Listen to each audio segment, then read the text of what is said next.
I went through that whole thing and you can't hear me. I've been out for a couple of weeks. I'm out of practice. I apologize, but I'm here. I'm back. DS, can you hear me now? Tell me. Thanks, everybody. Thanks, chat. That's all me. All me. There we go. We should be able to hear me now. As I was saying, before we get started, shut up, Tim. Before we get started, I need you guys to check on your LSU friends. they're not doing okay today. For those of you who aren't part of the X family, the X Gump family on Twitter, or just have been living under a rock all day, the Tigers of Baton Rouge, despite getting pummeled by Alabama in Baton Rouge, they were doing pretty well on the recruiting trail. Brian Kelly was redeeming himself with a prize recruit, Bryce Underwood, #1 quarterback in the country. But as the clock ticks down to the early signing period, Michigan and Barstool Sports president Dave Portnoy came swooping in at the last minute to the sound of $10 to $12 million and have plucked Underwood out of Louisiana, and he will now stay home and play for the Michigan Wolverines. Asterisk. We'll get to the asterisk in a little bit. What's up, K-Spray? But if you all remember back when Nick Saban retired and all these guys started jumping in the portal, old Matt from Louisiana posted a little video in his truck on the side of the road talking about how Alabama's burning. Well, Alabama, yeah, they've got 2 losses, but they currently have the #2 or the #3 recruiting class in the country, depending on which outlet you look at. And they're in position to play for an SEC championship and make the first ever 12-team college football playoff. What's LSU doing this season, guys? Roll Tide, Brian. Tim, I missed all of you. I appreciate you guys letting us off the hook for a couple of weeks and letting us get a little bit of a break. Everybody was tired. As you could tell, it came on. The mic was muted for like a full 2 minutes before we even started, but that's okay. As I said, LSU, who had the #1 quarterback and the #1 running back out of the 2025 class, has lost that prize recruit to Michigan. Now, Michigan has also been favored to flip 4-star wide receiver Derek Meadows. We talked about Derek Meadows a lot over the summer. For a while, Alabama looked to be in really good position to get him, but it looks like he might actually flip his commitment from LSU to Michigan. The Wolverines buying a championship caliber team, if it can be done. But here's the thing. Here's the thing. We don't know what's going to happen with Michigan.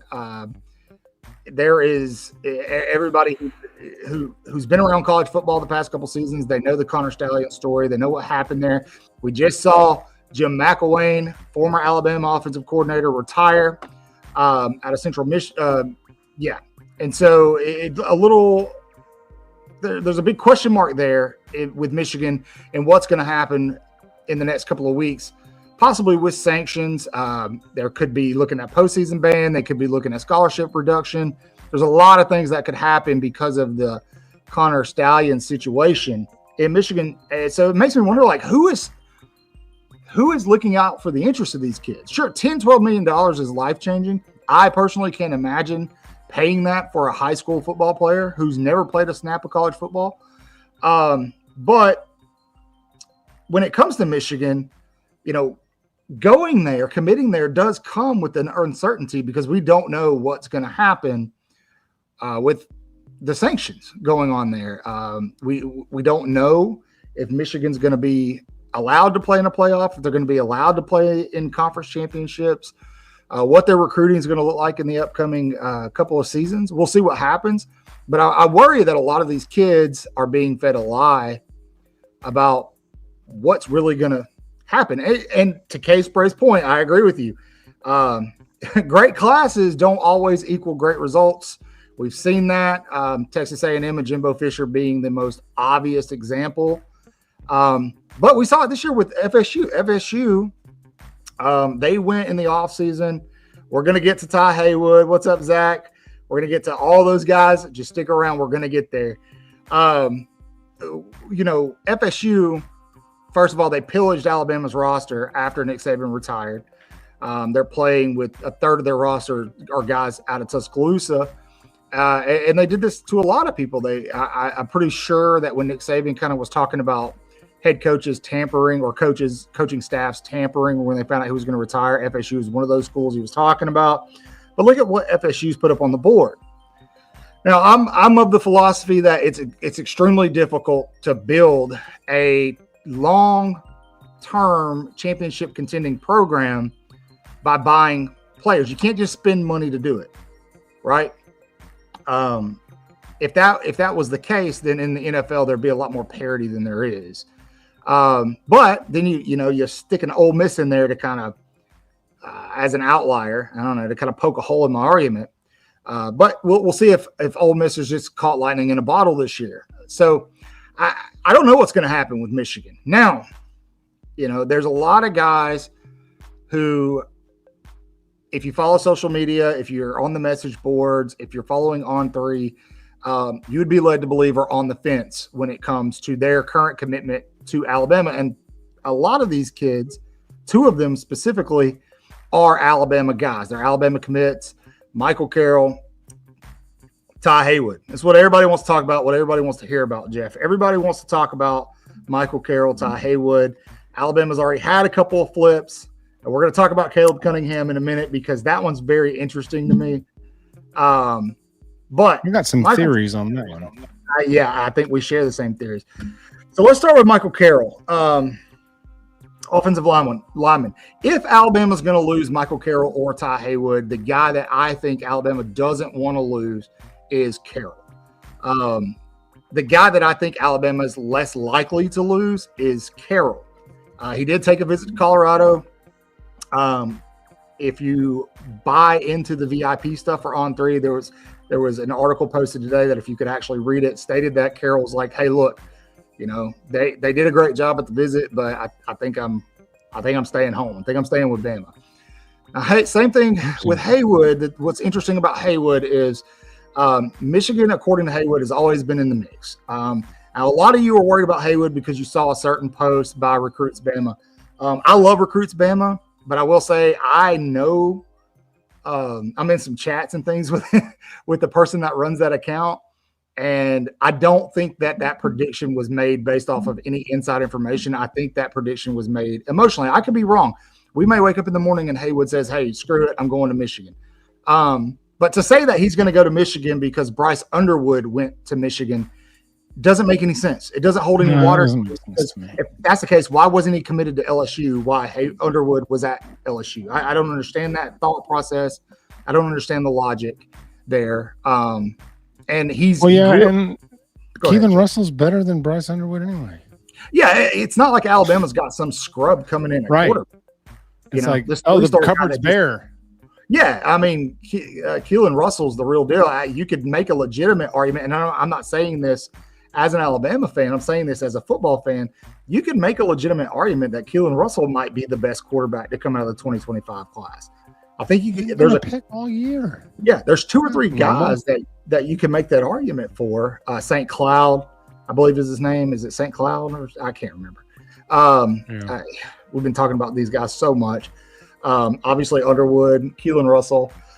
They want you to think Deuce Knight, but not really. And Juju Lewis, who everybody was really high on, but I when you really look at it, I don't know that Lewis is as good as these guys. But so where I stand on Ty Haywood, Haywood is a lifelong Alabama fan. He grew up an Alabama fan. He loves the University of Alabama. Michigan is throwing bags at people. They're throwing a lot of money at folks. Lots of them. A lot of money. Keep in mind, Michigan's not flipping anybody right now. They're buying people. Okay, that's what's going on. Michigan's not flipping anybody. They're purchasing players. This is what they're not being shy about it either. They're just like no. And I'm not crapping on them for it. It's legal. You're allowed to do it now. Yeah, do it. It is what it is. Yeah, it's how Auburn's got their number 6 class put together right now. If it holds together. Now here's the thing. I think a lot of what's going on with Michigan is still going to change, just because there's sanctions coming. Whether Michigan fans want to ignore it or not, there's some things coming for Michigan that are not. It could impact them for the next 10 years, unless a guy like Portnoy keeps pumping money into these players. Is there any smoke to Dijon Lee to USC? No, not that I know of. I haven't heard that. Hey, dude, USC's they can throw a lot of money at people, but in terms of developing a player, that's really tough. I think Dijon's been pretty vocal about being locked in with Alabama. Roll Tide, Cat. So, what's up, Cat? Listen, you're going to hear a lot over the next 2 weeks about so-and-so's going here, so-and-so's going there. I think Bama could lose another commit or two. I think it's possible. But I would say that even if they did, if the guys are willing to flip this late, this close to the early signing period, they're guys you don't want in your locker room anyway. I want you to think about what just happened today with Underwood. We are 2 weeks away, a little over. Well, no, yeah, we're 2 weeks away from the early signing period. This guy's been riding with LSU for a long time. LSU is building an entire class around this guy. 2 weeks before he goes, nah, I'm flipping. I'm going to Michigan. Think about how cold that is. Right. And then Derek Meadows, who wasn't he committed to USC at one point, or I don't know. But anyway, I can't remember if he was ever committed there. He may not have been, but he follows suit, and there's going to be a couple other guys from LSU that are probably going to do the same thing. That looks bad on paper. It looks bad up front, but we've seen it at Alabama. Look at what's happening with Alabama's team right now. Right. We hit the bottom of the barrel about mid-season, and it's been building for a couple of seasons. We finally we lost to Vanderbilt, lost Tennessee on the road, hit that, Tennessee fans hate when I say this, but this Alabama team had zero business losing either one of those games, especially Tennessee. Vanderbilt beat us. We beat ourselves against Tennessee. 100% agree. I forgot where I was going with this. Okay, I'm back. So talking about we hit the low point of the season by losing. Yeah. So Alabama, hit the low point of the season. So what you can look at is for the past 2 years, Alabama's been trimming a lot of fat out of that locker room. We saw it, I think, this past week. I don't want to speak on the situation because I don't know exactly what happened, but there was some toxicity in the locker room. We saw a player leave. We've seen a couple players leave already this year. It's been a rough year for Alabama. But I said that you give this new coaching staff a chance to come in, and I like to call it trimming the fat, right? You trim the fat, and that locker room now is very cohesive. The leadership is being listened to. Guys like Booker, Malachi, people are listening. They're buying into what those players are saying. And what are you seeing now? Jihad Campbell. Exactly. Yes. Yes, Kat, they were about that situation, I think. But guys like that, these players are buying in, and Alabama is peaking at the right moment. They couldn't have picked a better time to be playing their best ball. And you don't get that with guys in your locker room who are willing to flip for a paycheck. You can't get that.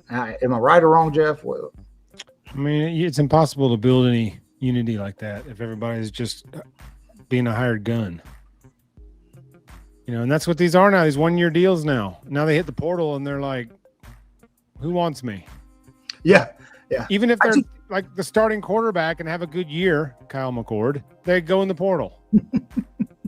I can't wrap my head around paying a kid $10 million, man. Okay. I'm calling shenanigans. I'm not saying they didn't offer him, but I cannot in my right mind think they walked in there and offered this high school senior $10.5 million freaking dollars. They don't even know how to play yet. Well, I think here's my rebuttal to you there. Portnoy, who is obviously a big Michigan fan, booster, a few weeks ago, he made the comment, I'm willing to pay up to $10 million to get Michigan the quarterback they need to continue to build this thing. And all of a sudden, Underwood visits, boom. I think they did offer. I think that now here's the thing, Alabama fans, because a lot of people are like, well, they can't afford to give out more bags and things like that. I don't think that money came from the same pot.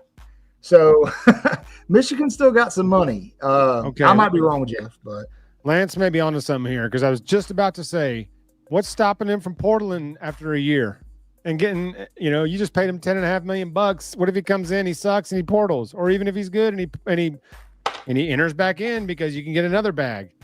So Lance may be onto something, some type of 4 year deal or 3 year deal or something. It couldn't be 4 because Yeah. If he's good enough, he's not going to stay 4. Or maybe Portnoy knows something we don't. He did just place a $100,000 wager on Bama to win it all this year. So, I mean, I'm gonna hope that he's right about Underwood, just so the fact that he's right about winning a natty, because we win a natty, it takes care of itself, right? Let's talk a little bit more about some of these recruiting questions. What's funny is that at the low point of the season, we lost no one, and then we beat South Carolina, slaughtered Missouri, slaughtered LSU, looked great, and we lost 3. We lost 3. Hey, look who showed up to work, Chris. What's up? We started a little early, Chris, because everybody wants to talk recruiting. It's okay. It's okay. Tim, I've actually been talking recruiting. Oh, I'm sure you have. So, yeah. Chris, a lot has happened this week in the wide world of 2025 recruiting. Yep. What is your ultimate takeaway right now? Commitments they don't matter. Verbal does not matter. It doesn't matter, and I don't even care if the pen is on paper. Until they're on campus enrolled, it does not matter. Woo! Yeah. No, I'm with you. $10 million if you play 4 years, $2.5 million a year. That's bonkers. Yep. Bonkers. And I agree. This is a great comment. I think these deals should be public knowledge. I absolutely do. Yes, if we're going to treat it like pro sports, absolutely. That's a great point. I like it. Yep. Man. But what happens when he leaves and he enters a draft after year 3? Is the money not paid to him yet? It's like if whatever year he leaves, that's all he collects. I don't know. I mean, obviously this is contractually based, so there's got to be a clause in there. This would be a first. I'm sure there is. Deal. Most of this money has just been all up front to all these kids. That's what Kubelik was saying that time. Like, just give him nobody tells him no anymore. Nobody, it's all just give him all up front. Why not? Just give him all the money, and then they're in the portal in a year. It's wild. Oh, let's talk about some of these other kids. Zach, we already talked about Derek Meadows. He's probably flipping. Tim, this one's interesting. The number 1 running back in the 2025 class, Harlan Berry. A lot of outlets still have him as a 4-star, but he might be in play, and I know that makes Alabama fans excited because we just lost the commitment from Turbo Rogers. But keep in mind, Alabama's which we saw coming. Months we all knew that. We told you guys months ago that was coming and where he was going. Yeah. And where he was going. Yeah. He's right about that. But here's the thing with Alabama's backfield is very, very stacked. It would be hard for somebody to come in and unless they're willing to sit and do their time. And I would imagine a 5-star guy, number 1 in his class, probably isn't expecting to go somewhere. I know that's happened at Alabama before, but we're in a different day and age of college football. And so I would not get my hopes up about Harlan Berry. I did say something about him earlier on Twitter, and I think people jumped on that. Listen, I want to say something. If you're not talking to these players directly, and in a lot of these instances, we're not. Recruits Bama, he's not. In some instances, he is. A lot of these people don't actually know what's going on. In the sense of Ty Haywood. Ty Haywood literally said in his interview with On3, like, I'm with Bama. I'm committed to Bama, and that's where I am right now. But the smoke now is building because Michigan got the Underwood commitment, which I don't understand that, because if he wanted to play with Underwood, why wouldn't he have committed to LSU? But I don't know, man. What I know. That's somebody just throw stuff out. I mean, we're all really, none of us are in the know for real. No. Because look at Caleb Cunningham. I guess I think, yeah. Caleb Cunningham has told 3 or 4 different schools, I'm 1,000% committed, and then he's flipped, or he didn't commit to that school. I'll tell you this: if a kid says, "Hey, I'm 1,000% committed," that's a big red flag. Yep. I'm learning, and I will say, if you go to Ty Haywood's social first media, indicator that he's not. Yeah, his pinned post is 1,000% committed to the University of Alabama. So we'll see. No, he's not. Michael Carroll said in an interview that he's locked in with Bama. He was impressed with what Colorado did, but I mean, we'll see. If you hear nothing from them, they're locked in. If they're out talking and saying they're locked in and committed, then they're not. Yeah. Or if they've come out and said, "Hey, I'm shutting down my recruitment," and that's that.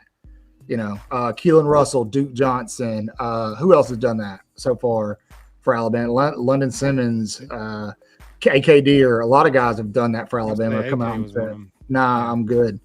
Yep. And so, so let's talk. I brought up Caleb Cunningham. Zach, I brought up Caleb. So, where are we this at? is not a big surprise considering he's from Mississippi, so the fact that he stayed home and the way it is nowadays, nothing's really surprising anymore. Yep. But part of me is like, I wonder if he's not like known all along, but he's kind of known all along, and he was leveraging his commitment to Bama into the offer he wanted from Ole Miss. I'm with you on This that. is where he wanted to go all along, but if you stay locked in, oh, give him a little more. Yeah. Locked in. I'm locked in. Nope, 1,000% committed. Well, all right, double that. All right, give him a little more. Okay, fine. That's the number I needed. Let me touch on this real quick because I want to say something. I keep seeing this a lot. And again, I'm not saying that these guys aren't going to flip. But what I am saying is that, yes, Jordan Seaton and Michael Carroll are friends. Absolutely. They were friends when he committed to Alabama in the first place. Seaton was already at Colorado. Mm-hmm. But to Jeff's point about Caleb Cunningham, yes, I learned something this week that I would have argued my ass off about leading up, and that is that the Bama bump in recruiting is a real living and breathing thing, and Caleb Cunningham is the perfect example. Commits to Alabama, gets that 5th star, NIL value goes up, decommits, and they drop him. So, Gets his I bag, think you're right. decommits, and he drops a star. That I couldn't believe that he dropped a star. It's kind of wild. And then, interestingly enough, the same thing happened with Juju Lewis. Since he decommitted from USC, he dropped a star. Kind of wild. Kind of very interesting. Or Cunningham obviously has seen Ryan Williams play this year, and then he stumbled across Latia Brooks's film and said, well, I'm number 3 right now, so that's not going to work for me. Yeah, and I mean, he can probably, he can get on the field a lot quicker in Oxford than he could in Tuscaloosa, and that's fine. But now here's the thing: if you don't bring in a second receiver in this class, which I know Montgomery is somebody that Alabama's shooting for right now, but if you don't bring in a second receiver in this class, Kalen DeBoer and staff have their work cut out for them because they've got to keep these guys in Tuscaloosa who are there now, and it's kind of common knowledge that Bama's probably going to lose 1 or 2 guys off of their receiving core to the portal. And that's if you don't have guys go into the draft, which I can't think of anybody who should be drafting right now. Nobody. It's hard to say. I mean, how many times have we seen guys from Alabama go into the draft and they really had no business going in the draft? Yep. So a lot of crazy stuff's happening, man. The Juju Lewis commitment finally came in for Colorado. Yep. I think with Michael Carroll, you're getting a lot of that same hype that you're getting right now with Ty Haywood to Michigan because they pick up this big commitment from Juju Lewis. A lot of people think Michael Carroll is going to flip there. Carroll has come out and pretty much said, I don't know. He's visited one time. That's the other thing with Ty Haywood. He has not visited Michigan. And we tell you guys all the time, you follow the visits.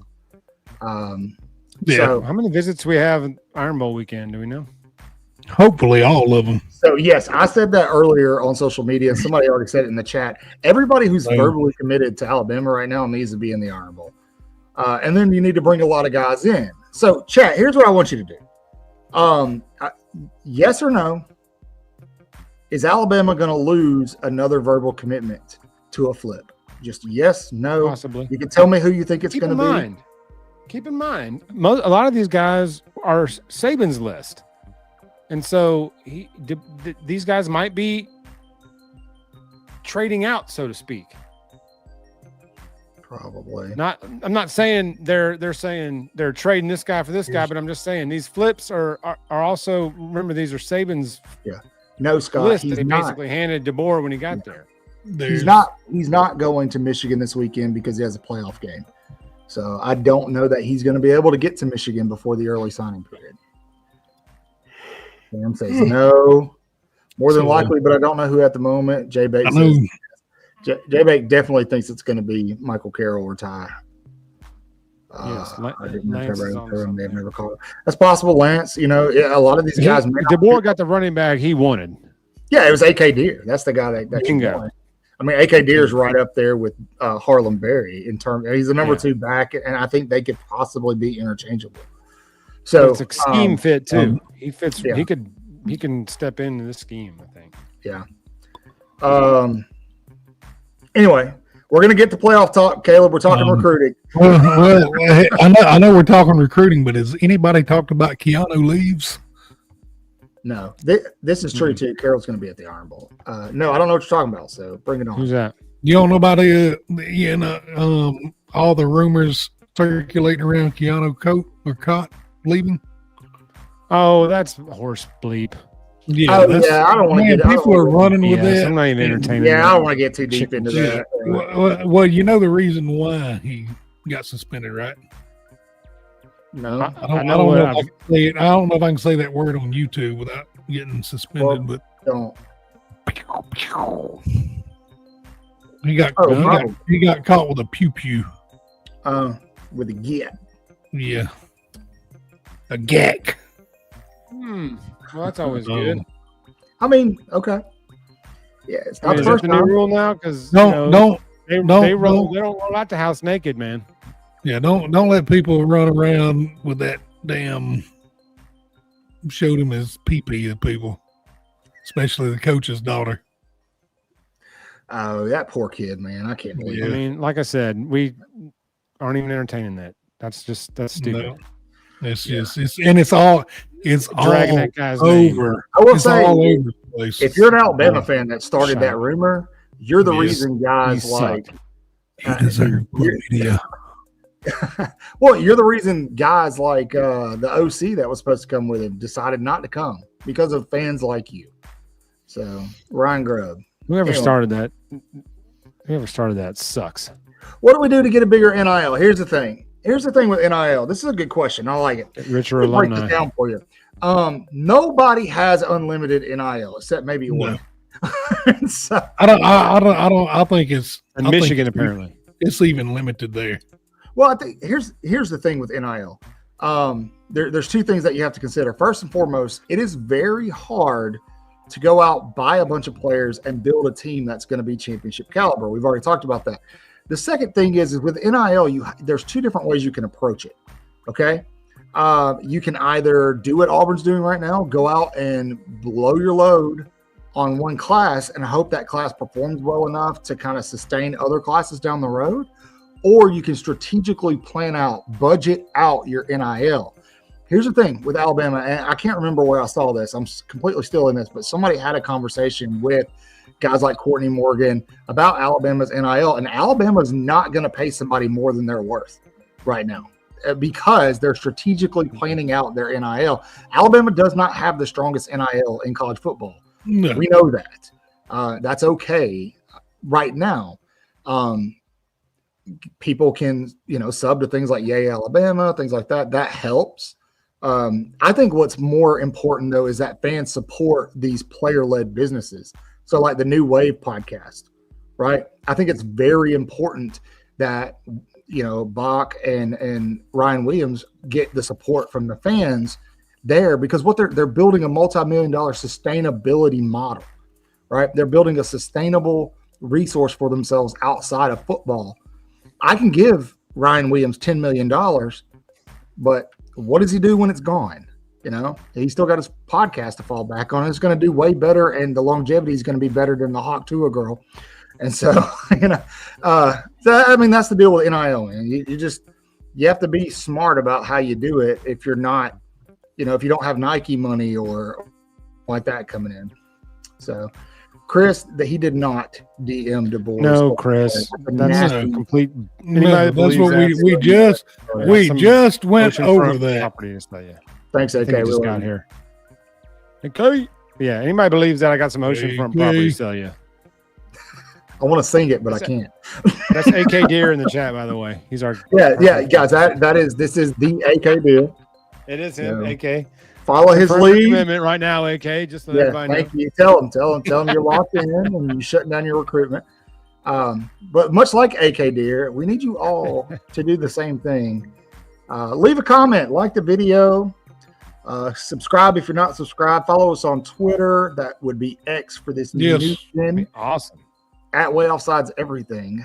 It's going to be Waaaay Offsides Cotton, Chris, and Jeff. Don't worry about Bill. Bill is off defending our nation's freedom at the beach. And so I was about to say, in Texas.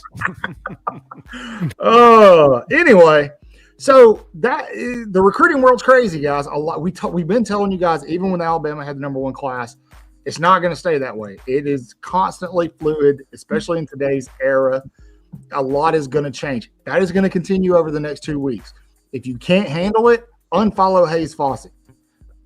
Get off social media for a little while, because anytime somebody decommits from Alabama or flips or whatever, they're, what's going on in Tuscaloosa? What's wrong with Tuscaloosa?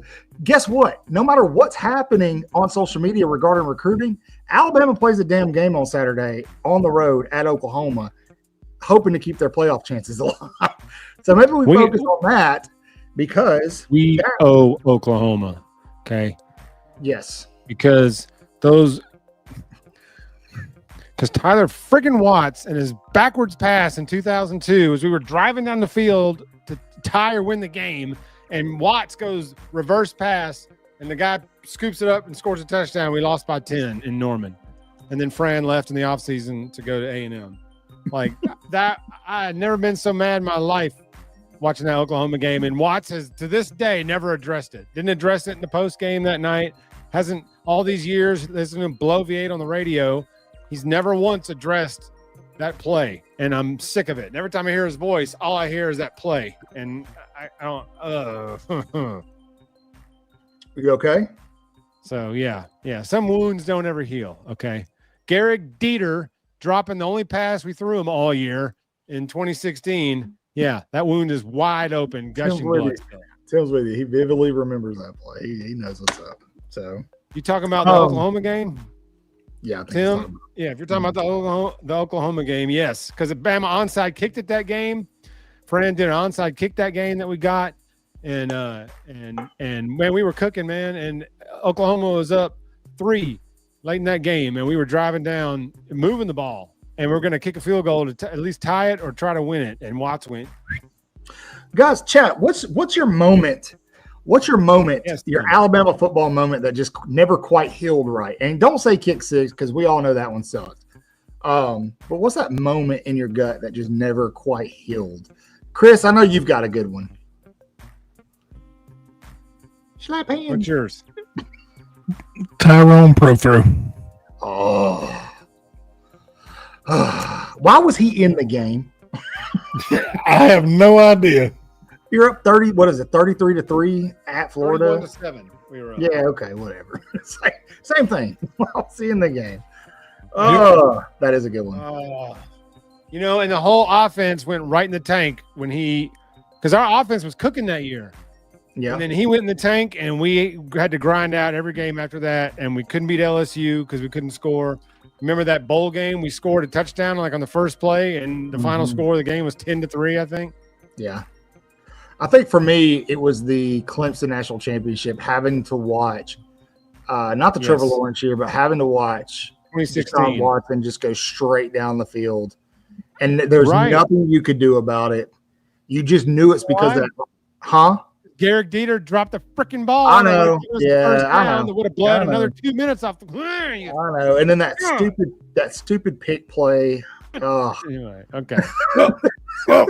Oh, he's angry. It's angry Jeff.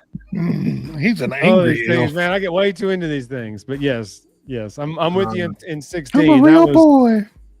That was a gut wrench one, because that was the best defense I'd ever seen, and you can't, even the best defense ever, you can't run a guy like Deshaun Watson out there for 99 plays and say, "Hey, stop him." We don't say that name around these parts, Howard. The 19th year freshman or senior. I've learned to block out all the trauma. I think for me, last year the bad snap in overtime was That was pretty rough to watch too. Which, by the way, I know that a lot of y'all hate Seth because of, he practically cost us a national title and then transferred, but definitely best of wishes. His season's over with a practice injury. That's tough, man. That's really tough. I believe that's it for his college career. I don't think he has the eligibility left. Yeah. Well, he may. Who knows? The NCAA gives out eligibility. They give everybody years now. I mean, you got 28, 27, 28, 29-year-olds playing now. So it's like Oprah giving out cars, man. It's crazy. Yes, Lance, I agree with you there. That whole game was just Miami with his on his ninth year of eligibility. So. Yes, McCormick, I think is his name. Yeah, that's true too, K-Spray. And then of course JMO, him going down to the Natty that year, that was tough to swallow too. Do you guys see a trend here? We just make excuses for every game we lose. That's it. Like, well, if this happened, we didn't lose. I don't have an excuse for this one, but one that tore me up. What's up, Eric D? One that tore me up was 2002 Georgia. Because Charlie Pepper picked six late in that game, and that's that moment in the 0-2 Florida basketball game where Petway hit the layup. Those are the two moments where I say were my peak in terms of in-person excitement. Not like the best games, but in that moment of pandemonium when you're celebrating a Bama win, in that vacuum of emotion, those two moments were as hyped as I think I've ever been in person. And then we ended up losing that Georgia game. You remember, because our kicker was hurt and our punter was having to kick field goals, and so he was terrible. And he averaged about 22 yards a punt. Michael Ziffel, you're still out there. And he ducked one out deep in our own territory one time, and Georgia kicked a field goal and won the game. And I just remember that just tore me up because of how happy I was when Pepper picked six that. And I thought we had something with Fran and with beating, we're going to beat Georgia and all this stuff. And then Fran checked out and we lost Auburn and he left. And, but all things led to the Saban era. So it's all. Yeah. All and here we are now. I mentioned in pre-Saban led to the Saban era. So I'll take it all. And here we are now with Coach DeBoer, who, by the way, is the first-time head coach at Alabama to win 8 games in his inaugural season. Pretty big deal. I think. And I know the naysayers are, he's doing it with Saban's players. It doesn't matter. He's doing it. And, still have to coach him. Yeah. You still got to coach him. Still got to get him on the field. And he lost like half his roster. So, which leads me within 20 minutes of him getting there. I mean, he was landing on the strip and guys were portaling left and right. Yeah. Which, hey, man, what's cracking me up is these LSU fans calling for Brian Kelly's head. Yeah. They think it's bad losing a couple of commitment flips. Wait until your head coach is going. Wait. Do it. Absolutely fire him. You're not going to have a football team to field next season. We promise. Mm-mm. So, nope. Good Lord.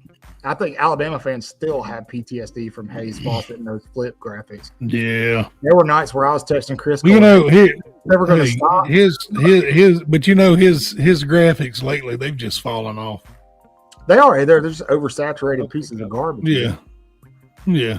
I will say that it's like confusing. You're reading the graphic and you're like, good Lord, I got to take a Tylenol. Epileptic. Don't look at Hayes Fawcett's graphics. Aaron Anderson never should have left. Yeah, I would take Aaron Anderson back too in a heartbeat. Yeah. I guess he's from Louisiana, so I guess he's going to home stay. came calling. But you wouldn't hear me crying about Caleb Cunningham if we got Aaron Anderson back. I promise you that. But we do have a guy named Kendrick Law. If they would utilize him a little more, you could tell they were good. We got Rico, Jalen Hales coming back next year. Hollywood, Latsier, Brooks, dude. If they can keep Caleb Odom. Caleb may have seen that and said, yeah, we'll see. I'm like 3, 4, 5 on the depth chart now. We're trading players now. I love it, Lance. That's coming, Lance. Yeah, that's trade deadline's coming, man. Absolutely. Trade deadlines are coming. You're going to look at NFL Junior. Yep. It's the tsunami. You can't stop it. You can just sit back and watch or try to slow it down. You can't stop it. Yeah, Derek Meadows is going to end up at Michigan. That's already. We really wanted Meadows earlier during our Whoop series. and we were like salivating over Meadows. Yeah, I wanted Meadows bad, but I mean, Odom is supposed to be what we thought Derek Meadows would be, but we just haven't been using him, man. I will say this. I have a feeling that these next few games, Caleb Odom is going to get some looks. Man, that layout that he had against Mercer last weekend, that was beautiful. I haven't seen a receiver do that for Alabama in a long time. And I think that they'll reward him for that. If that ball was just a little bit more air under it, that is a thing. That's a Daniel Moore painting right there. And so, anyway, Mercer on a Daniel Moore painting. So I know you guys all love recruiting. One with Pro. Yeah, I know you guys all love. Go ahead, Jeff. But we're not throwing a lot either. You know, Milroe having 15 to 18 attempts. That's the winning formula. That's how we're going to win the championship. Is throwing the ball between 15 and 18 times. I don't think anybody can slow down our running attack if Jalen runs it between 15 and 20 times. No, I'm with you. Designed runs, but just some type of running that many times. And at this point, you're what you're really doing is you're supplementing what the defense is evolving into. Right. Because right now the strength of Alabama is that swarm defense. It really Here's is. another thing. We're actually putting drives together now, multiple play drives, and the defense isn't on the bench for 45 seconds and then they're right back out having to defend a no huddle or a spread. You know, they're actually sitting over there catching their wind, scheming, still studying, you know, getting their legs up under them again, and then unleashing when they get out there. It's a noticeable difference in the defense since the offense started churning out drives. Absolutely. And look, I think a lot of people wrote Alabama off after the Vandy game. And I don't want to take away the sting of that loss. It stings to lose to Vanderbilt no matter how good they are. But that definitely is not your grandpappy's Vanderbilt team. And then if you go back and watch the Tennessee game, Alabama was in position to win that game several times. And it wasn't that Tennessee's defense was locking us down. It was just Milroe was off. I'm convinced he was hurt, dinged up. Because even when he's off, he's rarely that off. He was off that night for whatever reason. Whether he was sick, whether he had a virus, whether he was fighting something, whether he was dinged a little bit. Yeah. But he's turning pro. Yeah, I think so too. He's starting to get a lot more love. Pat McAfee was talking him up big time today. So yeah. And what's 13 more college games going to do for Milroe? Nothing. It's not going to improve his draft stock. Look. These NFL coaches and these scouts absolutely adored Anthony Richardson. Absolutely loved the kid. And he was terrible is better. Yeah, and Milroe is better than Anthony Richardson. I mean, DJ Lagway is better than Anthony Richardson. Yeah, he is. Speaking of that, we're going to get to that. Because of all of this, what you've seen is Alabama kind of mature into itself, and you can feel it. They're starting to kind of learn their identity. And I think Alabama fans are getting a little excited about it because it's starting to look a little more like those Saban era teams that we're used to, So Alabama has found itself not only back in the race for a national championship and playoff spot, but for the SEC championship. And chat, this is where you come in.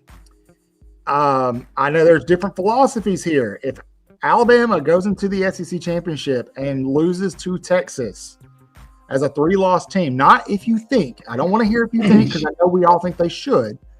Would the committee put a 3-loss Alabama team in the playoff? Where would they be sitting? Wait. How close is the loss? Doesn't matter. 10 points? Yeah. I don't think they leave them out. Really? I think they're putting whoever plays in the SEC championship game is in, regardless of the winner. Whoever plays in the Big Ten championship games probably in. Based on what? Based on they're not going to leave out the SEC runner-up. Why? Because of strength or the Big Ten runner-up and money. Yeah, money. Well, yes, money definitely plays a role in it. But if money was the determining factor, Indiana with 117th strength of schedule would not be sitting, where are they? Number 6 right now? Well, the only reason if they were 9-1, they wouldn't even be in here. But because they're 10-0, you have to put them in there because they're undefeated. So if Not Indiana in the loses, playoff. if Indiana I'm loses, talking are about in they this out? discussion. If Indiana What's loses, that? are they out of the playoff? I don't know. I don't. It's going to be hard to say. You know, a lot of people's hating on Indiana, and they haven't played anyone. No, they have not. But One team neither with has a winning Colorado. record. right. But I mean, just like with TCU, we've seen what happened to them. But I think That's why- the thought process is if you let a Colorado or an Indiana in with that strength of schedule that they have, because it's a bigger playoff field, there's more opportunity for them to get weeded out before the national That's championship. right. You don't end up with that TCU Georgia matchup or that Notre Dame 2012 Notre Dame Alabama matchup. Yeah. But did you see the strength of schedule? Someone kind of ran a little strength of schedule ranking. They use Massey, Sagarin, and ESPN, and averaged the rank of schedule of strength of schedule rankings, and Georgia averaged number 1. Yeah, I saw that. Alabama 10, Tennessee the next closest at 21.7, Ole Miss 29.7, Texas 33.3, and then you have BYU at 39.3, and in between that everybody else. And guess what? Indiana at like 83. I saw them down at like 117. But if we're talking, they got them averaged. Okay, I got you. But if you notice, the top 6 are SEC schools. Absolutely, and I mean it should be. Here's what happens. Look, let's be real. Well, you know what? Colorado just missed it by. They were the first one out, or Indiana, got shit on because they left them out because they had one loss. Well, what's going to happen? Did they say, okay, let's expand to 16 teams? What's going to happen? I think what's going to happen is, because here's a couple things that are going on with this committee. They're setting a couple of precedents, right? The first one being that strength of schedule doesn't matter. Okay. Mm-hmm. So for Alabama to go on the road and play Wisconsin absolutely makes no sense when we can just bring a Mercer to town, or, so there's that, right? So let's go ahead and start scratching those non-com games, get them off the schedule. But the other thing that it's doing is I think that if it could potentially stain the conference championships. I think that instead of them expanding, the next step is going to be to absolve conference championships, because somebody who's good, just like last year happened, somebody who's good, who deserves to be in that field, is going to get left out because of conference championship. Yep. And it doesn't make sense if I'm Alabama and I'm not going to win the championship, or I'm not even going to make the championship and get that first round bye, why not take the championship week and consider that your bye? Yeah. Consider it your bye week. It doesn't make sense. Have the option to opt out. Give them the option to opt out. You don't have to play it if it doesn't matter. The problem is you lose way too much money. I know that, but it's this is why we need a group of 5 needs to be out. The East and West. Yeah, so I think these automatic qualifiers, Chris, yes, back in the SEC, you have to have the East and West conferences. Yep. Group of 5 needs to be gone. I am so tired of that group of 5 argument. I get it. It started with Boise State a few years ago when they were decent with Kellen Moore, but I'm done with the group of 5. And then I think I'm so sick of the automatic qualifiers. It is. If Colorado wins the Big 12, Colorado is a good football team this year. Are they as good as a Georgia or an Ohio State? Absolutely not. They're going to get one of those 4 spots if they win the Big 12, right? Yep. As a conference champion, yep. Right? When somebody much more deserving, who's played a more grueling schedule, now has to play an even tougher schedule to get to the championship game or to even get to the second round, it's bullcrap, man. It's absolutely ridiculous. Like Miami, I get it. All of my Miami friends, I'm sorry to say this out loud. Miami does not have a defense to hold. I don't think Cam Ward is as good as everybody wanted you to think. You guys played a really bad Florida team, and the hype train kicked off right then and there. Yep. I don't think Miami is that good. I think if Miami wins the ACC, they're going to get embarrassed in the playoffs. I think Look, the same thing will happen to several teams. Here's what's going to happen. This is what I think. They didn't like the BCS because it was unfair. Yeah. Well, now they had a 4-team playoff. Well, you know what? It's unfair. Let's expand it to 12. Couple of years, 12's not going to be fair. We need 16. Yeah. It's going to be a circle of life, and guess what? It's going to come back to BCS. They're going to go back to a BCS model and take the human element out of it. Hey, the BCS had it right just about every year. I can't think of a year where the BCS did not. Maybe 2004. That was a weird year, where Auburn kind of got left out, and they probably. I know we don't want to talk about that, but. Nope. Auburn was one of the best teams in the country that year. But sorry, I was reading comments. Yes, deserving is not a word written in the criteria. It's best teams.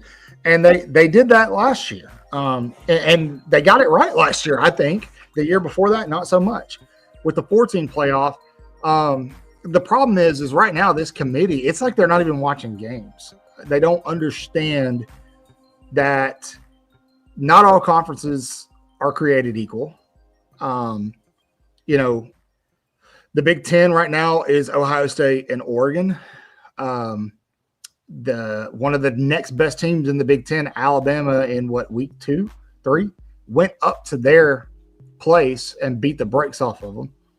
I don't know, man. It's tough. BCS model had Texas left out last year. It did. I don't know that Texas was one of the best teams in the country. I think they caught Alabama early enough in the season to where you couldn't do anything. And so, but again, you look at Texas right now. Everybody is high on Texas. Texas looks like the best team in the country. When they play a ranked team, no, they don't. They struggled against Arkansas last week. What happened when Georgia came to town? Mm-hmm. They got throttled. They got destroyed. So, dude, it's tough, man. I don't think there's any scenario we host a playoff game, Caleb. I don't, because if we win the SEC, we get a bye. Yep. If we lose, we'll get a lower seed that doesn't host. So I don't think it's in the cards to host. Yep. I don't think there's any way we can host it. Playoffs aside, to get there, Alabama has to take care of business this Saturday as they travel to Norman, Oklahoma to take on new SEC foe, OU. Brent Venables, OU, I should add. A team who has job. Do what? Is he coaching for his job? I don't think so. I think you got to get Venables some time, man. Yeah. To fire a first year guy in the SEC's, that's a lot. But who knows? I think Oklahoma poses a trickier problem than most Alabama fans realize or are willing to admit. Oklahoma has a top 20 defense. They're one of the best and most efficient defenses in the SEC. Alabama, the most efficient defense that they've played so far this season has been guess. Anybody want to guess who it was? I don't know. Efficient. I don't know what qualifies efficient, but third down defense stops, fourth down defensive stops. Yeah. I don't know. Tennessee, maybe. Yes, it was Tennessee. Alabama's offense did not bode well against Tennessee. Now the big question mark is: was Jalen Milroe healthy in that game? That was more Milroe than Tennessee. I think. Yeah, no, I'm with you. I'm with you. Biased. I'm with you. That's what I'm building up to. Is you decide. So going into Norman, Alabama did show, and I don't think LSU was as good as the media wanted them to be for that Alabama LSU matchup. But Alabama showed that they could indeed, when they're clicking on all cylinders, go into the most hostile environment in college football and beat the shit out of somebody. Mm-hmm. So can they do it? That place was empty in the third quarter. Yes. So Let's do that can they again. do it at Oklahoma? Oklahoma has struggled with injuries at the wideout position all season. A lot of their losses have come because they haven't had their quarterbacks. They benched Jackson. Or what is? I'm gonna say Jackson Dart, Jackson Arnold, right? Yeah. Okay. Yeah. They. Sorry, I should know that. They benched him for a while. Well, now he's playing again. He's playing. I don't think that they're going to have their full wide receiving core available for this game. But that aside, Alabama's defense is really coming into their own. I will say, if you go back and watch that LSU game, Nussmeier did not struggle because he sucks. Nussmeier struggled because Alabama had their wide receivers locked down the entire night. And the same thing, I get it, it was Mercer, but the same thing against Mercer last week, same thing happened against Missouri 3 weeks ago. I expect a lot more of that out of Alabama, even on the road, just because that confidence is building in this youthful secondary. And I think that's going to be the difference in the game turnovers. What do you guys think? What's the key to this game here at Oklahoma? Score more points. I think it's just like LSU. It's keeping the chains, playing in front of the chains, keeping the clock moving, keeping the defense on the sideline with fresh legs. Yeah. And I think we've got to be Milroe gashed slowly takes your will and takes the crowd out of the game. And next thing you know, it's quiet and Milroe trucking. Yeah. Also, something that helped a lot at LSU was that new snap count that they were using. They weren't using the clap. And I think that tapped his leg. Yeah, that will serve them very well. If Alabama is ultimately efficient on first down, I think this game could get ugly very quickly. I think that Oklahoma's defense is a product of who they've played. Venables is a great defensive mind, but I don't see how Oklahoma could go from what they were last year to this year. Chris likes to feel it in his plums. That quick of a turnaround. And so Jalen Milroe, I think, is the answer there. And I will say, I saw some things that they did against Mercer, some of these reverses and things like that I think are going to help Alabama just really stretch the field, tire out that defense. And I like Lance's score prediction there. We won't go too far into scores yet because we got to do picks, but anything else we're not talking about, chat? What are your keys to the game? Lance says, run the ball, as always. Run the We talked ball. about that just a little while ago. So, by the way, Seth McLaughlin took the run the damn ball saying up to Ohio State and turned it into a brand that he's now selling. AK, why are you trying to sell it? Yay, Alabama, bro. Give us $1. So, yeah, we need a. Yeah, give me $1. So, Richard Young takes some snaps. I think Young's one of those guys that's just like, hey, you know what? I'm going to bide my time, and he knows he's going to be part of the big show next season. And I mean, look at how many running backs we've had that did that. They just sat back and waited and waited. Yeah, that's true. I'm confused. Yeah, lots of pressure. And the way Jihad Campbell's been playing, man, that guy's been playing out of his freaking mind. That also coincides with the defense suddenly playing well, is the fact that he's become an absolute. But this is a defense nobody had any faith in and wanted Womack fired and DeBoer gone, and now all of a sudden, it's the best thing ever. You know who else is having a really good year quietly that nobody's talking about? He was out for a couple of games where we struggled, and I told you guys if he's on the field, Alabama's defense looks different, who I think is going to have a big impact in this game. Mr. Justin Mother effing Jefferson is who I'm talking about. Keep an eye on that guy in this game. So, it'll be interesting. Did you see the I saw this graphic earlier. We're talking about players that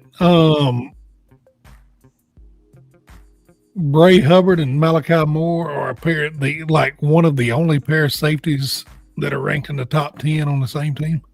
Oh, I'm not surprised. Hubbard has been a very pleasant surprise this season. Ranked in the top 10 what? Just in safeties. Oh, okay. Yeah. Bray played in like 2 games. Hubbard is number 2 among safeties. He's looked good. He's going to get burned at some point. Like, it's going to happen. I mean, it's going to happen. Don't snap on the guy when it does. Don't say take him out. Yeah. Just let it happen. It's okay. It's going to be fine. Keon Sabb's season is done, and so Hubbard will be the guy the rest of the way, assuming he does not get hurt. Knock on wood.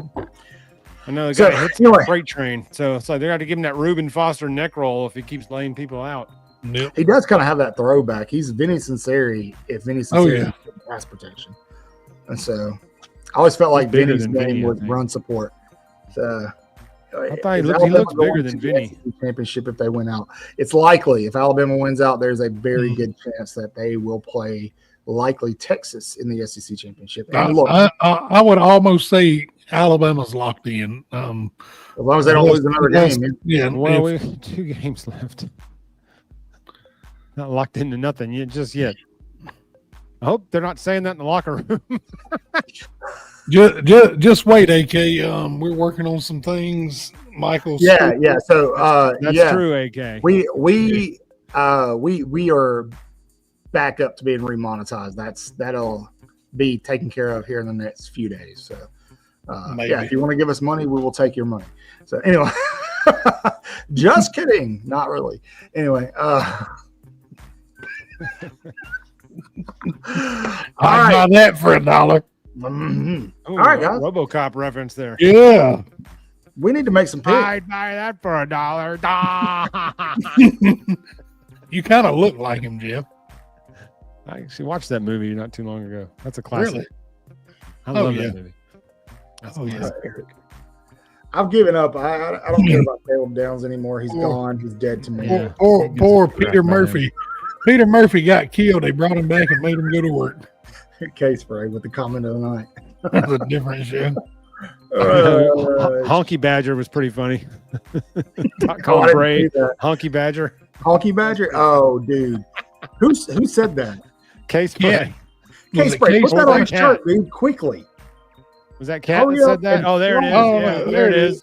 Sorry. Yeah, Cat, what are you doing? Sorry, Cat. I gave somebody the wrong credit. Yeah, sorry. Cat, you got to put that on a shirt ASAP. That's good stuff. The Honky Badger. I love it. I'm probably going to use that Saturday. So be looking out for the tweet, Cat. I'll give you a shout out. Hashtag it. Manifest it. Hashtag Honky Badger. You're a racist, man. It's fine. Man. White people. That's hilarious. Oh, guys, do we need to be worried? Yes. Eric, you missed it. Yes, you need to be worried about everybody flipping because nobody until their name is signed. I can say on good, almost. I'm gonna say I'm 95% sure he's flipping. Ty? Yeah. We'll see. Based on that's just what I was told earlier. Oh, okay. I'm gonna laugh so hard if he don't. I hope he doesn't. You get told a lot of stuff. I was told a few things that come true. So, J-Bake, I think it'll be the other way around if it happens. I hope you're wrong. I hope he doesn't flip. I hope because I'm looking at Russell and his left tackle. It's always flip season nowadays. Who is paying AK? Yeah, who's paying him? That's a. I don't know, is Yay Alabama paying him? That might be Courtney Morgan. Is that the gotcha. Pay to court? Oh, all right, guys. Eric, none of that matters when we talking big Benjamins, baby. No, look, if Bama loses one of these 5-star linemen, it's okay. Alabama, listen, guys.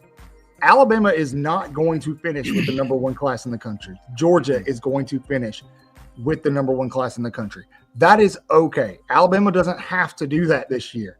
It is amazing that Nick Saban retired and Alabama is going to finish with a top 5 class. That is bonkers. It's nuts. Guys, give up on Justice Terry. He's not coming to Alabama. He's actually going to visit Auburn this weekend for whatever damn reason. I don't know. Because he can. They're probably paying him, whatever. If he doesn't get to the Iron Bowl, he's not coming to Alabama. No. Alabama's going to have to pick up a couple of 3 stars to fill out scholarships, and then they're going to supplement in the portal, and it is okay. It is fine. Right now, we have the number 2 class in the country. We're probably going to finish at 3, 4, or 5. It is okay. We're going to be fine. And that's what we said all along. If he finishes top 5 this year, it will be an outstanding job he's done, considering it's a spot nobody's ever been in before. Yep. And to get top 5 is incredible job. Yeah. And let's face it, top 5 class is still full of talent. Let me ask you this. All right. If me and Chris both go and buy trucks, right? We buy a truck. Chris's is a little bit better than mine, but Chris paid $50,000 more than I did for my truck. Am I going to be happy with my truck? And am I going to look at Chris and go, you paid way too much for your truck, man, and go, enjoy it, but you got screwed in the end, right? What am I going to do? Because guess what? When my truck is paid off, I can go buy a newer, better truck. Chris will still be in debt because he overpaid for his truck. But I'll still be winning national championships. No, he won't, because he bought a Ford. And so I guess it's a little, I guess the Gladiator does better. Hey, I love my Gladiator. He'll be broken down on 65 South, right outside of Montgomery, sitting on blocks. Yep. Anyway. Yep. It'll be. Let's make some picks, baby. Where we at? We don't This is have great any. here. We don't have a pick. Sponsored by Whiteout. That's a T-shirt, man. That's another T-shirt. You guys That's got some great T-shirt That ideas. was If you don't awesome. use them, I'm going to steal them. So We should. this is recorded, so I can go back and get all your ideas. That's great. Yep. And we will Whiteout. file for trademark rights and copyright tonight. Yeah, and I'll go, hey man, I'm sorry, you snooze, you lose. That's it. Oh gosh, that's too funny. We'll be like Ray Kroc and the McDonald brothers. That's right. So we got no picks this week, really? No, we do. We got plenty of them. Okay, I was like, damn. You were in the damn text when I sent them to everybody. Dude, that feels like it was last week, bro. It kind of was. It was like Monday. Oh, so yeah, basically. All right, Yeah. cool. All right, like Chris, 3 get weeks us ago some to picks. Michael. All right. Chat, you know the Bill- drill. We'll give you a couple seconds to answer. Bill has sent me all of his picks because he's out defending something. I don't know what, but starting off at 11 a.m. kickoff, Indiana at Ohio State. Ohio State is favored by 11.5. All right, chat, what you got? I think I know where everybody's going on this one. I know where everybody's going. Cat said he's out defending sand. I don't like sand. You've seen enough of it. It's coarse. It It gets gets everywhere. everywhere. Yeah. It is the All single worst scene in Star Wars lore. Yeah, it's pretty bad. All right, AK's got OSU. J-Bake with the Indiana pick. Going hard on the first one. Okay, Hmm. settle I down. can't do Say that. something I'm for the going to rest of Ohio us. State. If that game was in Bill. Indiana, I might give him a shot, but I don't think. Yeah. Yeah. I don't Yeah, think I'm they're going with there Ohio into State Ohio big. State. I think it's going to be way more than 11. Yeah. Definitely. If it's a blowout, Indiana's out. Hey, Screet, remember that. I want that Yeah. remembered. Here, you know what? I'll make Happens, a note. J-Bake, you can have the show. If it happens, he can come on and run the show next week. Yeah, we'll let him. Bill make What it if go Indiana for it. wins? No, speaking before we move on any further. Sorry. Next week is Thanksgiving. What are we doing? I will be back in Alabama next week. All right. So what night are we doing the show? So I'm leaving Tuesday night, and I'll be in Alabama from Tuesday to Sunday. But I won't have a setup. I'm staying with my moms. So to see her. All right. Looks like it's me and Jeff. I can hop on. It's just going to be Bill may be back. Bill will be back. I might pop in. It just depends on the night. I guess. Working. Yeah, we'll see how it goes. Well, I guess I'll have to run. You know what? I'll do it by myself, and I'll bring some of our faithful followers on. One thing I do know is whatever night the college football playoff ranks, seedings, and all that's announced, The final. We're Yeah. going live we're going live that night for instant reactions and all that stuff. We got a pretty big thing on. We're working out with some guests and all that for that Sunday night reaction show. So real big chat. Mark your calendar for December the 8th. I guess that's Sunday night, the 8th, right? Yep. Yeah, there's 456 of you watching. All of you. Yes. So please join us on Sunday night, the 8th. Yep. Got a few guests lined up. We're going to do some live reaction stuff to the final seedings and matchups and all that stuff. So okay. Mark your calendar. No joke, I'll be in Northeast Alabama. My mother lives up there, and she's not doing great, so we're going to spend the holiday with her. So, hell, Eric, if you want to come on, you can. Let me know. What's he going to come on? Oh boy. Okay. Next game. Next pick. Want to see my horse? Wrong show. Uh-huh. This ain't Tijuana, baby. All right, let's go. All right. Ole Miss at Florida, 11 a.m. kickoff. Ole Miss favored by 9.5. All right, chat. Let's hear it. Give him a second. I got a feeling this one's going to go. I think it's going to be split. I think it's going to be split, too. Cat says the Gatos. The Cats are winning. The Gators. AK says Ole Miss.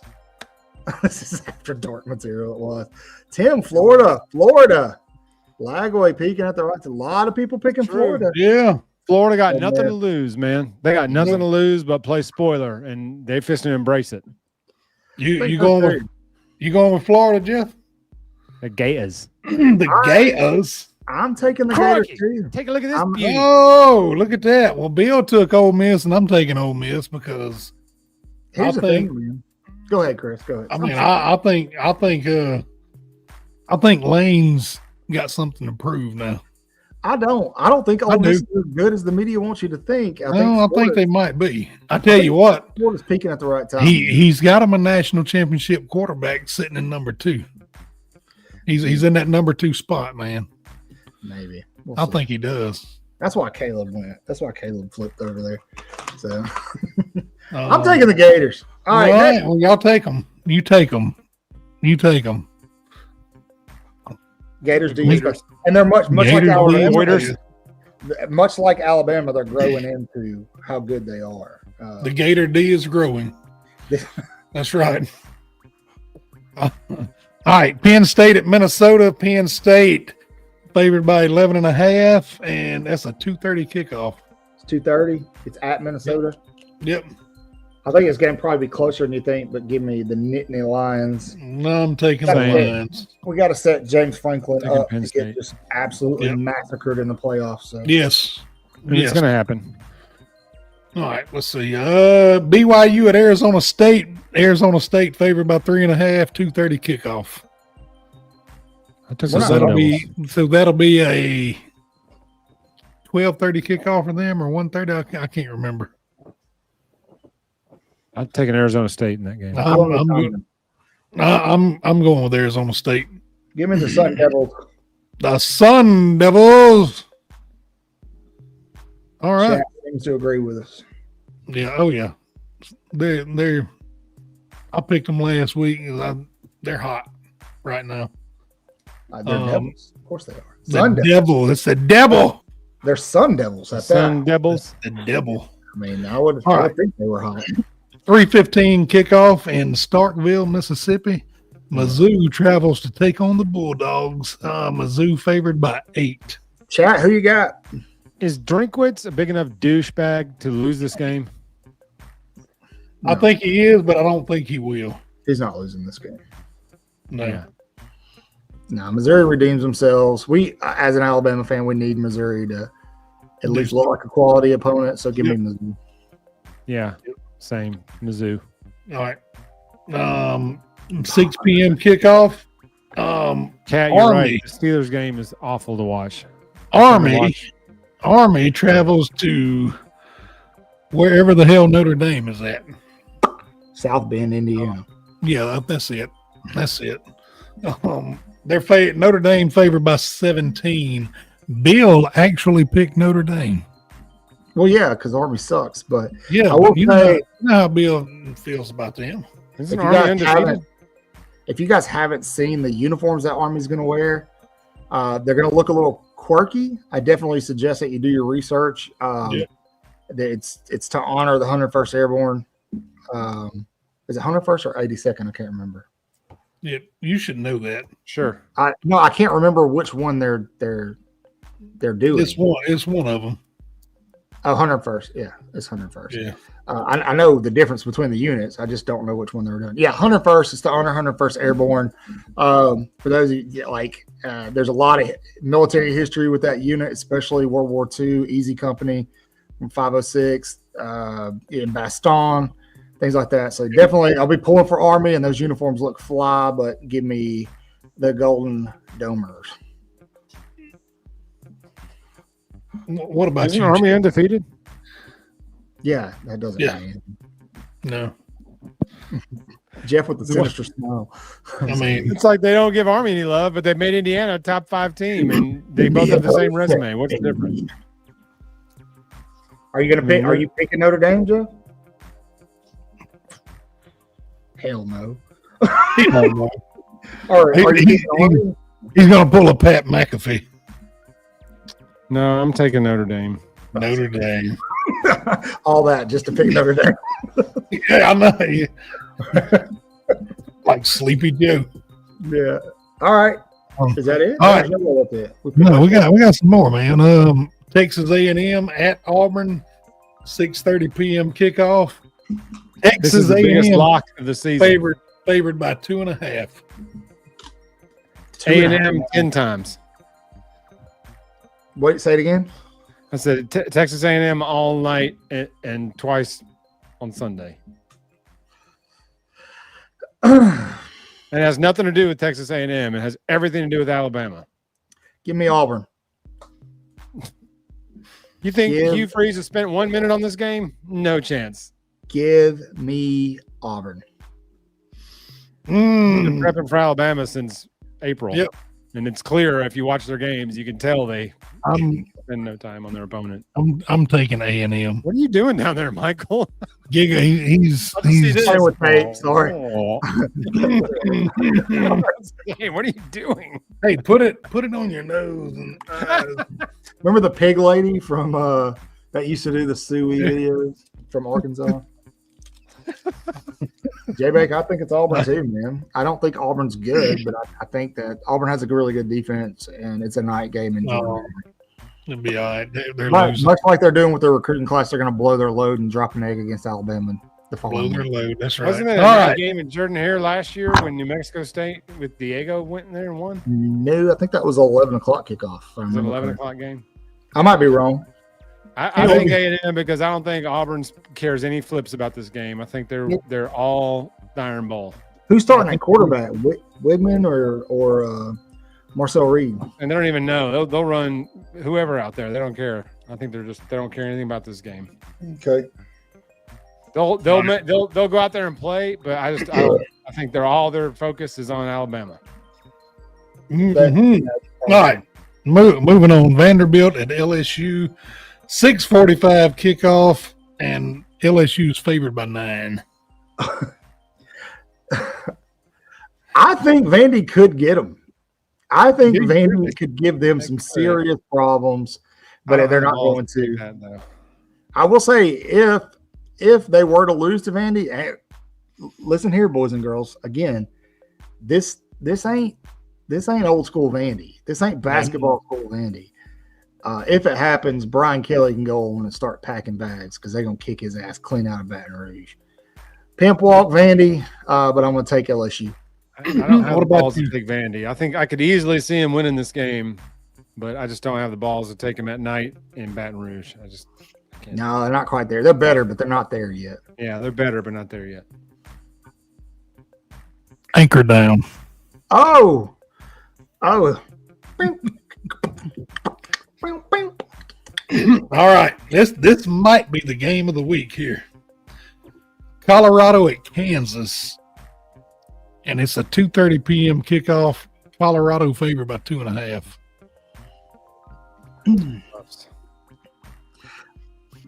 Chat, who you got? Tell us. Nerds. No, nerd.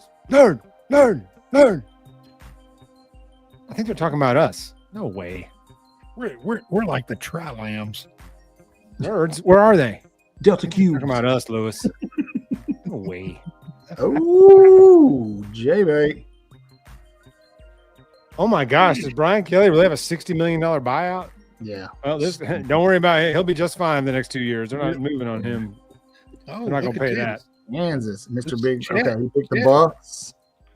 The Bucks. I mean, I want that, Orgeron's buyout was like football $12 million. Riley. They'll pay that in a second. They're not paying 60. I'm going to go with Colorado. As much as I don't want Colorado to be good, Shador Sanders is doing his thing. So is Travis Hunter. They've got plenty of complementary pieces. And give me the Buffs. Same. You going with the Buffs, Jeff? Yep. Colorado being good is good. I'm going Colorado. You have to. Yeah. It's going to be more than two as well. It's a good story. They sucked last year, and Dion took a lot of crap. But Hey, I thought it was going to be the same thing this year, and so far I was wrong. And it's good for college so football. kudos to Prime, man. I mean, he's got it rolling. Yes. Somebody he just got a flip there too, even though he's going to be the Cowboys coach next year. But still,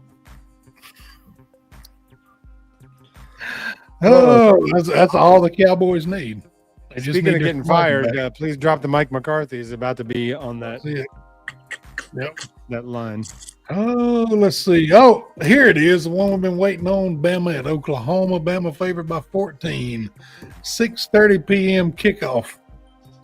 Oh, Oklahoma. Bama by 100. Bama by 100. Here we go. I think we're going to run right through them. Like shit through a tin horn. AK, you pick Oklahoma, man? You trolling? Man, get your trolling. ass I was out like, here. damn, I'm he's about trolling. to- He just psyched you out. here. Made you Like look, this. I was about to kick his ass clean. Bye. He got me. made you look.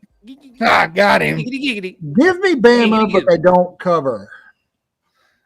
They don't cover. No. Let me make a note. Let me make a note here. Oh, I'm gonna say Bama. I'm gonna say Bama, and it's enough that Milroe doesn't play in the fourth quarter. Damn. Yes, murder ball. We're going to empty another stadium on the road? Shoo, you damn right. Yep. I like it. I hope you're right. I just hope that they save some because you better believe Auburn's going to bring it in Tuscaloosa. Yep.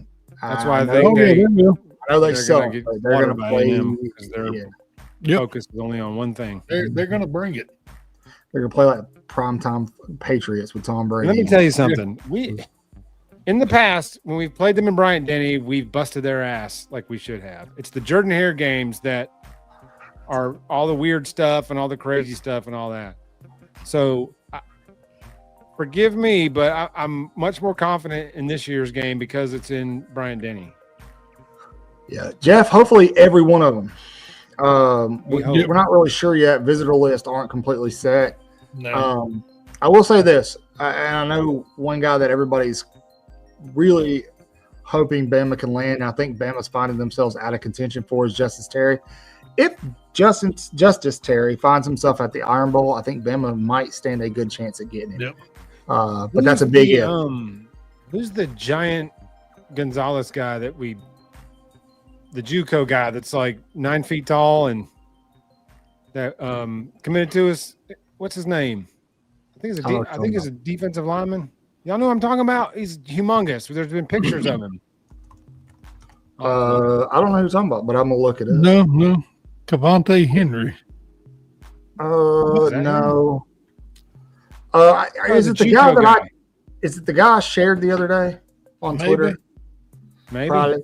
I can't remember. Maybe. I remember how big he was. Yeah, Lance with me, the Canadian. Let's have to pay him in, euros or whatever they're. I don't think it works that way. Is it I don't think Canadian. Steve Mbamua, however you say it?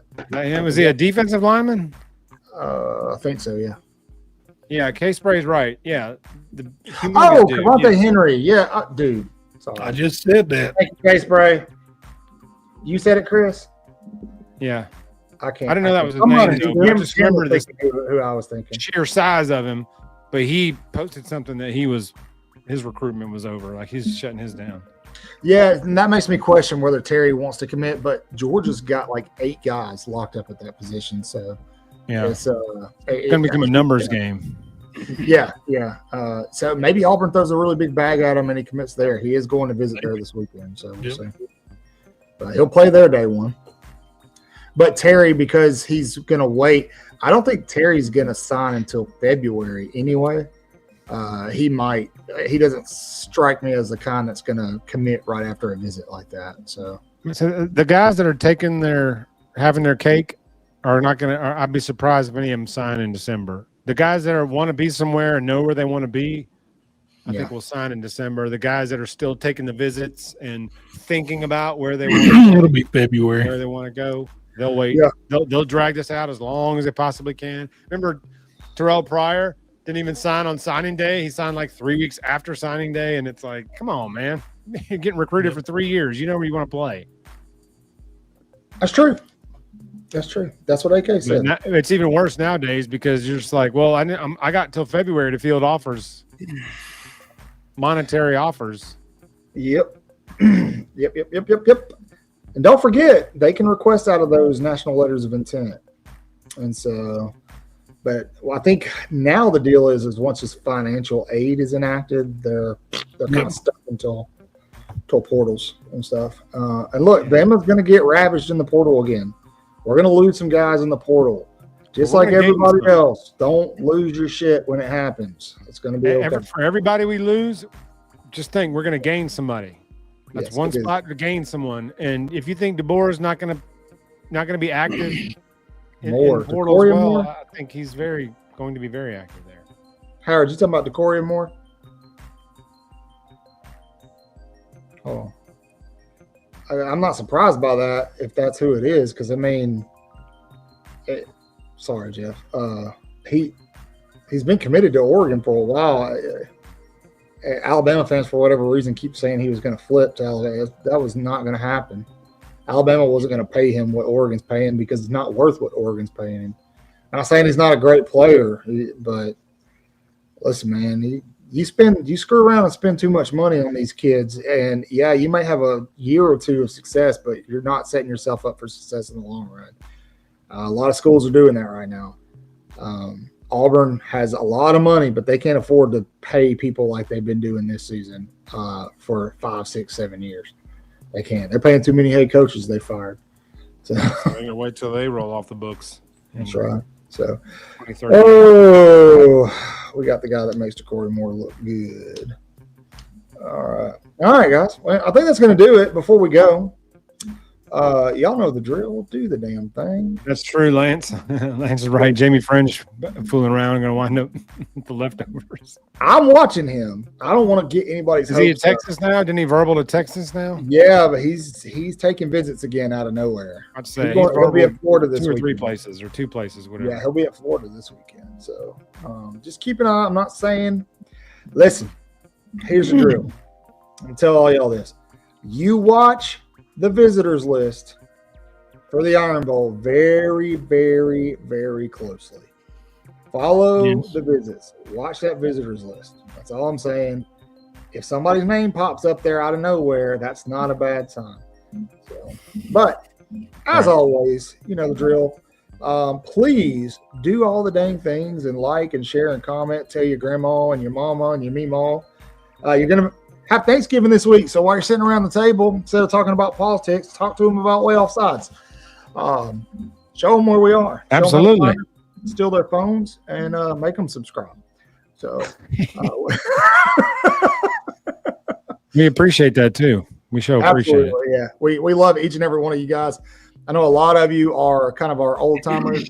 You're Lance, Howard, Tim, J. If I didn't say her name, Kat. A lot of you, K-Spray, y'all are in here all the time. We appreciate you. You keep the wheels turning on this bad boy. So But as always, say your prayers, read your Bibles, wash your hands.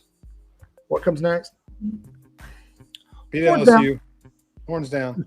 Beat Auburn. Auburn. And Tennessee LSU and Tennessee too. Let me find the outro. I found it. Roll Tide.